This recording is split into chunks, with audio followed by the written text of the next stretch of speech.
What's up, guys? It's Chris. I hope you're doing well. Today, we're going to be talking about a fragrance that's absolutely beautiful by the house. And some fragrances are powerful, some fragrances are elegant. But every once in a while, a house creates a fragrance that is almost hypnotic.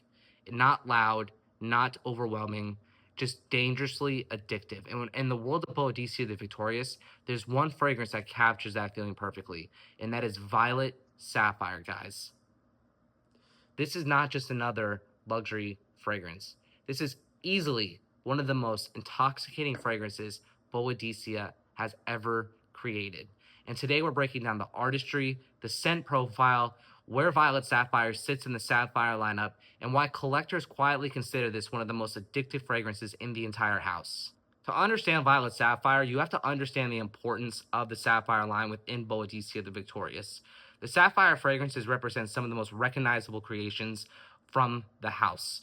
You have legendary fragrances like Blue Sapphire Supercharged, Aqua Sapphire, Tobacco Sapphire, Oud Sapphire, Carbon Sapphire, Fire Sapphire, Rose Sapphire, and each one has its own personality. Some are powerful, some are luxurious, some are mysterious. But Violet Sapphire occupies a very interesting position within the lineup because instead of focusing purely on power, Violet Sapphire focuses on something far more captivating: atmosphere.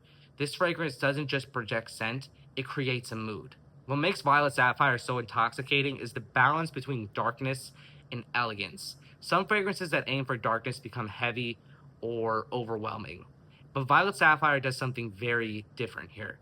It maintains this incredibly smooth, almost velvety texture, and the fragrance feels rich but never suffocating.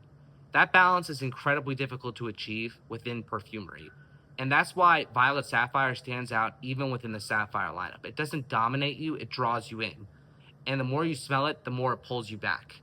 This is absolutely a night fragrance. It thrives in environments like evening events, formal dinners, luxury restaurants, intimate social settings, and cooler weather.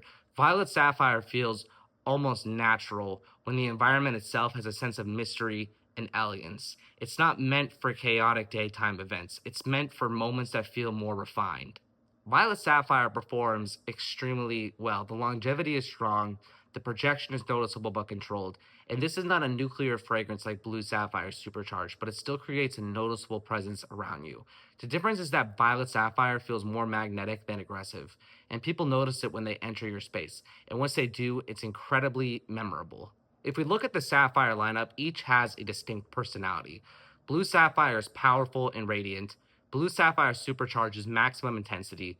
Tobacco Sapphire is warm and luxurious, but Violet Sapphire occupies a unique position. It's the most atmospheric, the most mysterious, and arguably the most seductive fragrance in the entire lineup, which is exactly why collectors often gravitate towards it within the Sapphire lineup. It feels different. So is Violet Sapphire worth it? If you're looking for something extremely loud or aggressive, there are other Boadicea fragrances that will deliver that immediately. But if you're looking for something far more refined, far more mysterious, and something that feels almost hypnotic, Violet Sapphire becomes incredibly interesting because this fragrance isn't trying to overpower anyone. Instead, it does something far more powerful. It pulls people closer, and once they experience it, it's very difficult to forget, which is exactly why many collectors quietly consider it the most intoxicating sapphire. So that's going to be it for today's video, guys. If you did enjoy it, like and subscribe, leave a comment down below, and I'll be back out with another video later. Thanks.